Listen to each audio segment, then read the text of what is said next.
한번 하시죠. 메리 크리스마스. 네, 네, 감사합니다. 오늘 성탄절에 또 예배드리러 나오신 우리 성도님들을 환영하고 축복합니다. 우리 오늘날 많은 사람들은 성탄절보다는 이 예수님의 탄생일을 그냥 즐거운 휴일로 보내는 것에 더 의미를 두고 있습니다. 뭐 서로 연인끼리 선물을 주고받고 서로 또 기쁘게 하루 그냥 직장인들은 쉬는 날로 그렇게 만족해 하고 있는 것이죠. 또 백화점이나 상점 보면 거의 뭐 11월 말부터 성탄 캐롤 음악을 틀어놓고 분위기를 업그레이드 시키는 이유가 좀 더 장사가 잘 되기를 바라는 마음이죠. 뭐 예수님 탄생과는 전혀 상관이 없이 그냥 가게에 많은 사람들이 와주기를 바라는 마음으로 그렇게 하는 것입니다. 뭐 카페도 가면 트리를 아주 예쁘게 잘 장식을 해놨어요. 백화점도 마찬가지고. 근데 전혀 성탄에 여러분 트리에도 이 의미가 다 있습니다. 이 별은 우리가 오늘 본문에 살펴본 대로 예수님을 태어나신 곳을 안내한 그 동방박사들이 본 그 별을 의미하거든요. 왕의 별. 그리고 여기 뭐 빛도 마찬가지고 다 예수님을 상징하는 의미가 이 트리에도 다 포함이 되어 있습니다. 근데 요즘 트리 보면 그냥 막 리본으로 이렇게 막 장식해 놓고 예쁘게 그냥 꾸며 놓은 것만 볼 수 있죠. 우리가 점점 이렇게 예수님의 탄생의 의미가 흐릿해지는 이때에도 우리는 여전히 성탄절의 의미를 다시 한 번 더 생각하고 예수님께서 반드시 이 땅에 오셔야만 하는 이유에 대해서 분명한 확신을 가져야 합니다. 어떤 사람들은 예수님이 12월 25일 날 태어나지 않았다고 그렇게 얘기합니다. 그러면서 뭐 성탄절이 꼭 그날 해야 되냐 이렇게 의문을 제기하는 사람도 있죠. 하지만 중요한 것은 예수님께서 이 땅에 태어나셨다는 겁니다. 몇 월 며칠이 중요한 게 아니라 예수님께서 반드시 이 땅에 인간의 몸을 입고 이 세상에 오셨다는 사실입니다. 예수님께서 이 땅에 태어나지 않았다면, 예수님께서 인간의 모습으로 이 땅에 오시지 않았다면 지금 이 순간은 없습니다. 교회도 당연히 없고요. 하지만 예수님이 인간의 몸을 입고 이 땅에 오셨기 때문에, 탄생하셨기 때문에 우리가 그날을 언젠지 모르지만 12월 25일로 정해놓고 축하하고 함께 모여서 하나님 앞에 예배를 드리는 것입니다. 예수님께서 우리를 구원해 주신 그 구원의 은혜가 너무 기쁘고 감사해서, 그리고 우리가 하나님의 자녀 된 것이 너무나 감사해서 이 시간에 나와서 예배를 드리는 것이죠. 마태복음은 특별히 유대인들을 위해서 기록한 책입니다. 오늘 본문에 보시면 유대인들을 위해서 기록한 책인데, 예수님이 태어나실 때 가장 먼저 달려와서 예수님께 경배한 사람은 유대인이 아니라 이방인이었다는 사실을 부각시키고 있는 겁니다. 예수님께서 왕 되심, 그리고 예수님께서 태어나심도 아무도, 메시아를 간절히 기다렸던 사람들은 유대인이었는데, 메시아가 태어났음에도 불구하고 메시아가 태어났는지조차도 모르고 그냥 있었던 사람들이 유대인이었다라는 것을 분명하게 마태복음에서 보여주고 있는 거죠. 그리고 예수님이 유대인의 왕으로 경배를 받으신 하나님이신 것을 오늘 본문에서 분명하게 말씀해 주고 있는 것입니다. 오늘 2장 1절에 보면 헤롯 왕 때에 예수님께서 유대 베들레헴에 태어나셨다고 시작하고 있죠. 헤롯 왕 때. 헤롯 왕이 BC 5년 4월 10일 경에 죽었습니다. 이건 역사책에 기록이 되어 있습니다.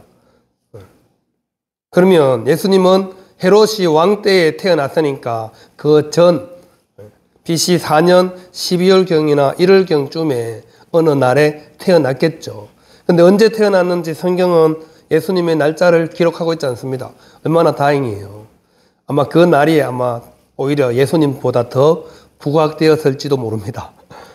그래서 성경은 예수님 외에는 그 어떤 것도 우상시 되는 것을 원하지 않기 때문에 어떠한 날도 밝히고 있지 않습니다. 오로지 예수님이 태어난 것만, 예수님이 태어난 게 중요하지 언제 몇월 며칠날 태어난 것은 별로 중요하지 않기 때문에 그렇죠.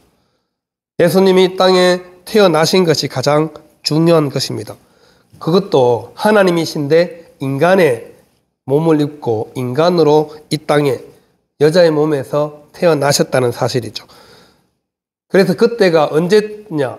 헤롯 왕 때, 헤롯이 왕으로 있을 때라는 말씀을 이 마태복음에서 밝히고 있는 것입니다.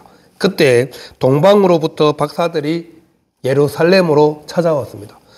동방이 어디냐? 이스라엘에서 동쪽입니다. 여러분, 해가 뜨는 쪽이 동쪽이잖아요. 이스라엘에서 동쪽.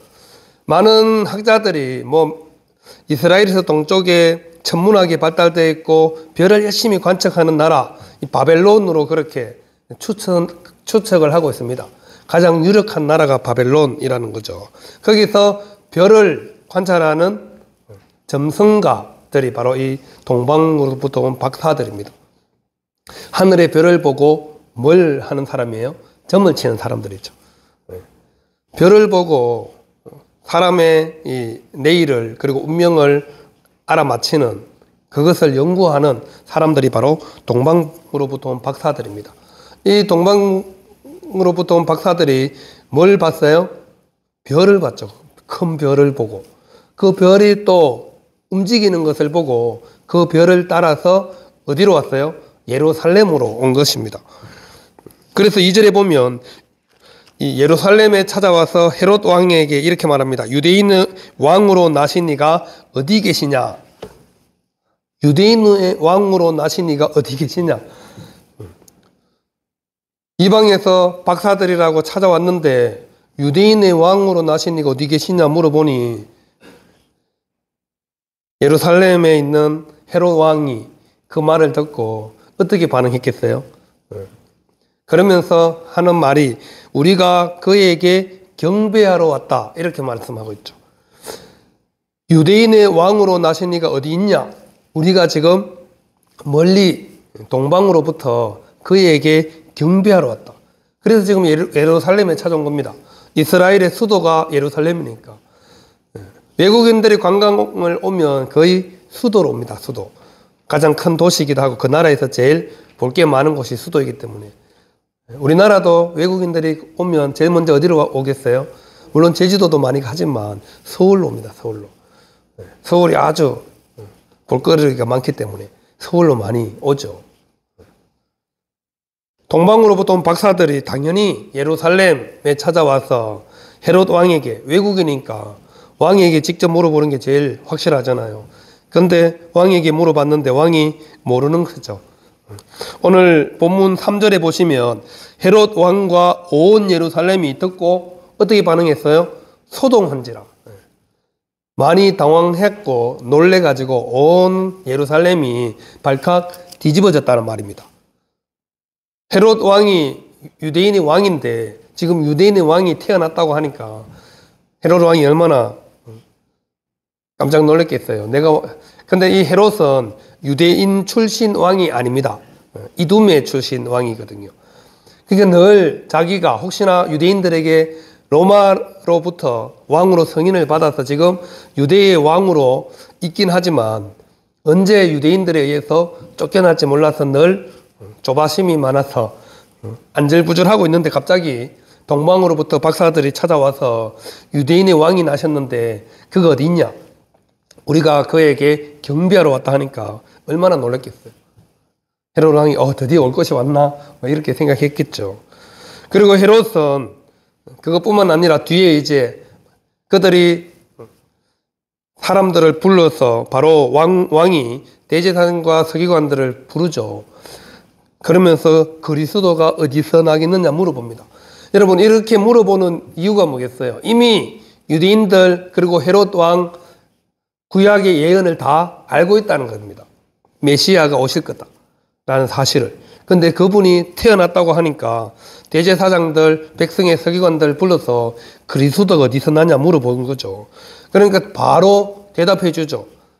유대 땅 베들레헴이라는 것을 말해줍니다. 그리스도가 어디서 나냐 물어보니 미가서 5장 2절에 있는 말씀을 그대로 알려주죠. 여러분 중요한 것은 이 헤롯은 자기의 이 자리를 지키기 위해서 또 박사들에게 거짓말하죠. 그 아기를 찾으면 나에게도 좀 알려달라고 자기도 가서 경배하겠다고. 하지만 꿈에 박사들에게 현몽하여서 헤롯에게 알리지 말고 다른 길로 고국으로 돌아가게 하잖아요. 그게 오늘 12절에 있는 말씀이죠. 그 뒤에 이 헤롯 왕은 박사들이 자기를 속였다는 것을 알고 16절에 보시면 이 남자아이들 박사들이 찾아왔을 때로부터 해서 2세 이하 아기들을 다 죽이라고 명령을 내립니다. 아주 잔인하죠. 헤롯 왕은 자기의 왕권이 왕으로 크면 그 사람이 왕이 될 거니까 빨리 화근을 없애야죠. 그래서 16절에 보시면 명령을 내려서 다 사내 아이를 다 죽여라 이런 명령을 내리기도 합니다. 헤롯은 자신의 왕권을 지키기 위해서 자신의 권력을 지키기 위해서 그런 명령을 내리지만 예수님은 살아남으시죠. 왜냐하면 유대인의 왕일 뿐만 아니라 만왕의 왕이시기 때문에 그렇습니다. 제사장들과 서기관들은 성경에 관한 전문가들이었습니다. 구약의 예언의 말씀을 다 알고 있었죠. 그래서 헤롯 왕이 물어봤을 때 바로 이르되 유대의 베들레헴이 오니 이는 선지자로 이렇게 기록된 바 하면서 미가서 5장 2절 말씀도 알려주고 있습니다. 그럼에도 불구하고 이 대제사장들과 서기관들은 예수님의 탄생에 대해서 전혀 관심이 없었습니다. 헤롯 왕처럼 예수님을 죽이려고 하지는 않았지만 그들은 아기 예수님에게 아무런 관심도 별다른 행동도 취하지 않았죠. 그리스도가 어디서 나느냐 물어봐서 베들레헴입니다 말까지 다 해놓고, 그리고 동방에서 박사들이 찾아와서 유대인의 왕이 나셨다고 알려주었음에도 불구하고 그들은 전혀 반응하지 않았다는 거죠. 방관자들이죠. 하나님의 말씀을 연구하고 하나님의 말씀을 잘 알고 있었지만 그들은 어떤 행동도 하지 않고 있습니다. 그냥 왕이 자문을 구하면 그 역할만 하는 것으로 만족해하며 사는 사람들이었죠. 고위 종교 지도자들로서 부를 누리며 아무런 영향력도 행사하지 않으면서 그냥 그렇게 살아가는 사람들, 종교인이죠. 유대인의 종교 지도자들임에도 불구하고 전혀 메시아에 대해서, 예수님의 태어나심에 대해서 아무런 관심도 가지지 않는 그런 사람들을 우리는 방관자라고 부르죠. 오늘날에도 이 자신의 이익을 위해서 예수님을 이용하는 사람들이 많습니다. 그들은 하나님의 역사의 방해자일 뿐만 아니라 방관자이죠. 우리가 하나님의 일에 동참은 못하더라도 방해자는 되지 말아야 합니다. 헤롯은 자신의 권력을 지키기 위해서 2살 이하의 사내 아이를 죽이라는 명령을 내릴 정도로 권력에 집착했고, 이 대제사장과 서기관들은 종교적 지도자로서 있으면서 부만 누리고 살았지 아무런 역할도 하지 않았다는 사실입니다. 무엇보다도 중요한 것은 이 현대 사회에 성탄을 맞이하는 많은 사람 중에도 이 아기 예수님께 어떠한 감사나 기쁨도 보이지 않는 사람들이 여전히 많이 있다는 거죠. 예수님은 빼고 그냥 종교적인 행사로 아니면 휴일로 그렇게 크리스마스를 즐기는 사람들이 점점 많아지고 있다는 사실입니다. 성탄절의 주인공은 예수님이시잖아요. 그래서 우리는 예수님께 온전히 경배를 올려드려야 하는 것입니다. 예수님이 가장 중요합니다. 예수님의 탄생이 가장 중요한 이유가 예수님께서 이 세상에 오셔야지 우리가 죄를 해결할 수 있습니다.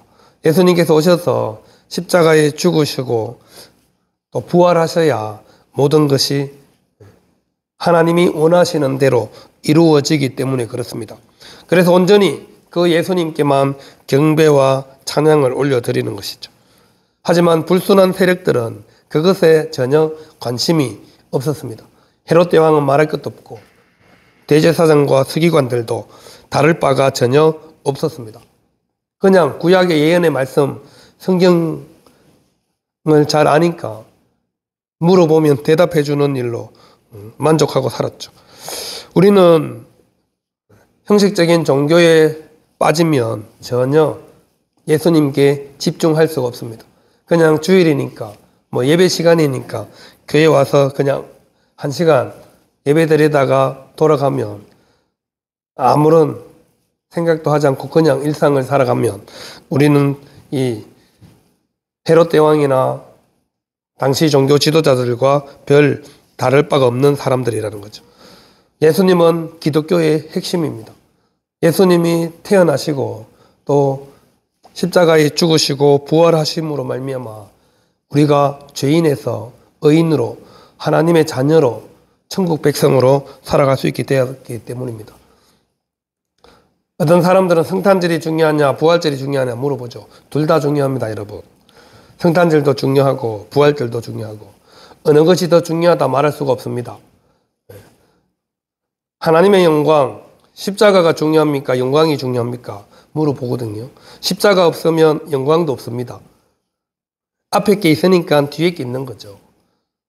십자가의 고난을 통해서 부활의 영광을 맛보는 거잖아요.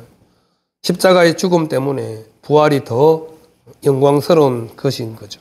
예수님이 인간으로 오셨기 때문에 우리가 그 예수님을 바라보고 예수님 때문에 구원받고 예수님으로 인하여서 하나님께로 나아갈 수 있게 되었습니다. 그래서 예수님의 탄생은 너무나도 우리에게 중요한 날이라는 거죠. 오늘 본문의 동방박사들의 경배를 함께 우리가 살펴볼 수 있습니다. 동방박사들이 결국 이제 예루살렘 궁에서 나와서 가는데 다시 별이 앞에 나타났죠. 그래서 예수님이 태어나신 곳까지 잘 안내를 해 주었습니다. 그래서 동방박사들은 그 별이 나타날 때 얼마나 기뻐했어요. 그들이 별을 보고 매우 크게 기뻐하고 기뻐했다. 이렇게 10절에 나와 있습니다. 자기를 인도해 준 별이 자기 앞에 또 나타나서 인도를 해 주니까 얼마나 기쁘겠어요. 그리고 그곳 예수님의 태어난 그곳에 마구간에 들어가셔서 어머니와 아버지를 만나고 그 아기 예수님께 경배를 올려드리는 모습이 오늘 우리가 읽은 본문에 기록되어 있습니다. 11절에 보겠습니다. 집에 들어가 아기와 그의 어머니 마리아가 함께 있는 것을 보고 엎드려 아기께 경배하고 보배합을 열어 황금과 유향과 모략을 예물로 드리니라 말씀하고 있죠. 집에 들어가 아기와 그의 어머니 마리아가 함께 있는 것을 보고 엎드려 아기께 뭐 했어요? 경배하고. 동방에서부터 여러분 바벨론에서 예루살렘까지는 짧은 거리가 아닙니다. 몇 날 며칠을 삶 넘고 물 건너 으쌰으쌰 해서 열심히 와야 올 수 있는 거리죠. 이미 이들은 출발하기 전에 예물을 가지고 준비해서 찾아온 것임을 우리가 알 수 있습니다. 예루살렘에 와서 황금, 유향, 모략을 구한다는 거 쉽지 않죠. 그리고 그것을 구한 흔적이 없죠. 그런데 아기 예수님 앞에 경배하면서 그들이 가지고 온 준비한 예물, 황금과 유향과 모략을 예수님께 예물로 드렸습니다. 이 예물은 예수님이 진정한 왕이고 온전한 대제사장이며 구세주이심을 상징하는 예물들입니다. 물론 그것을 알고 이들이 가져오지는 않았을 거예요. 이 선물이 3개여서 우리가 계속 동방박사 3사람 이렇게 추정을 했는데 지금까지 어릴 때부터 그렇게 들었죠. 동방박사 3사람. 근데 3명인지 4명인지는 알 수가 없습니다. 그냥 동방박사들 이렇게 성경에는 기록되어 있기 때문에. 하지만 예수님께 드린 예물은 3가지가 확실합니다. 황금과 유향과 모략. 이것은 예수님이 왕 되심을 그리고 확실한 대제사장 되시고 우리의 구세주이심을 알려주는 예물이기도 하다는 것이죠. 더 확실한 것은 이들이 아기 예수님께 경배했다는 사실입니다. 여러분, 당대의 점성가들은 고위층입니다. 고위층. 고대 근동에서 점성가들은 성경에도 박사들이라고 표현하고 있잖아요. 지식층인 반면 왕의 자문들이었습니다. 왕과 아주 가까운 사람들이란 말이죠. 별을 보고 점을 칠 정도니 나라의 운명도, 한 가문의 운명도, 개인의 운명도 점성가들에게 다 자문하는 그런 시대에 이들이 얼마나 큰 부와 지위를 누렸겠어요. 그런 사람들이 지금 유대인의 왕으로 태어난 아기께 먼 거리에서 찾아와서 엎드려 경배했다니까요. 엎드려 경배 드렸습니다. 그리고 예물도 드렸습니다. 중요한 것은 이들이 찾아와서 경배했다는 것이 중요합니다. 예수님은 경배를 받으신 만왕의 왕이시고 확실한 주가 되시는 분이십니다. 그래서 우리는 이 성탄절을 맞이해서 우리의 관심도 어디에 두어야 하는지를 분명히 기억할 수 있기를 바랍니다. 성탄절은 선물도, 즐거운 축제도, 산타클로스도 우리의 관심의 대상이 아닙니다. 그렇다고 뭐 선물 주고 받지 마라 말이 아니에요. 그보다 더 중요한 것이 예수님께 경배하는 것이라는 것을 우리 그리스도인들은 늘 인지하고 기억하고 있어야 한다는 겁니다. 부에 너무 관심이 많으면 뭐가 사라져요? 주가 사라질지도 모르잖아요. 그래서 주에 더 집중하셔서 우리가 성탄절에 예수님께 더 경배의 찬양을 올려드리는 것이 중요한 것입니다. 오늘날 이 시대에 살아가는 우리들은 예수님을 믿으면서도 여전히 우리 이익을 먼저 생각할 때가 많죠. 하지만 우리도 이 동방박사들처럼 예수님께 우리의 마음을 담아서 예물을 올려드리는 것이 합당합니다. 그 예물이 우리는 섬김으로, 사랑으로, 봉사로 나타나는 것입니다. 물질을 의미하는 것이 아니라 우리가 주님을 위해서 드리는 모든 헌신과 섬김이 바로 주님 앞에 드리는 예물이 되는 것이죠. 요한일서 5장 12절에 아들이 있는 자에게는 생명이 있고 하나님의 아들이 없는 자에게는 생명이 없느니라 말씀하고 있습니다. 하나님의 아들이 땅에 오신 성탄절 휴일 정도로 그냥 하루 쉬는 날이 아니라 정말 우리에게 가장 중요한 예수님께서 이 땅에 오신 날을 우리가 기뻐하고 마음껏 그 주님께 경배하는 날이 되어야 합니다. 아기 예수님을 우리가 맞이할 때 기쁨으로 맞이할 뿐만 아니라 경배의 마음으로 우리가 예수님을 맞이하는 것입니다. 예수 그리스도를 통해서 하나님께서 경배를 받으시기 때문이죠. 누가복음 2장 14절에 기록하고 있죠. 지극히 높으신 곳에서는 누구에게 영광이요? 하나님께 영광이요. 땅에서는 기뻐하심을 입은 사람들 중에 평화로다. 예수님께서 이 땅에 오심은 하나님께는 영광, 땅에서는 예수님을 기쁘게 맞이하는 사람들에게 평화를 주시기 위해서 이 땅에 오셨습니다. 박사들이 헤롯 왕에게 찾아와서 물어본 것처럼 유대인의 왕이 어디 계시냐? 그에게 우리가 경배하러 왔다고 말하는 박사들처럼 우리도 왕 대신 예수님을 온전히 경배하며 늘 주님만을 바라보며 살아가는 저와 우리 모든 성도님들 될 수 있기를 바랍니다. 예수님은 우리에게 경배를 받으실 왕이십니다. 그리고 예수님은 참된 구주이십니다. 그래서 우리는 예수님께만 경배하며 살아가는 사람들이 되어야 합니다. 시편 145편 1절에 왕이신 나의 하나님이여 내가 주를 높이고 영원히 주의 이름을 송축하리다 고백하고 있습니다. 이 고백이 오늘 저와 우리 모든 성도님들의 고백이 될 수 있기를 바랍니다. 기도하겠습니다. 하나님 아버지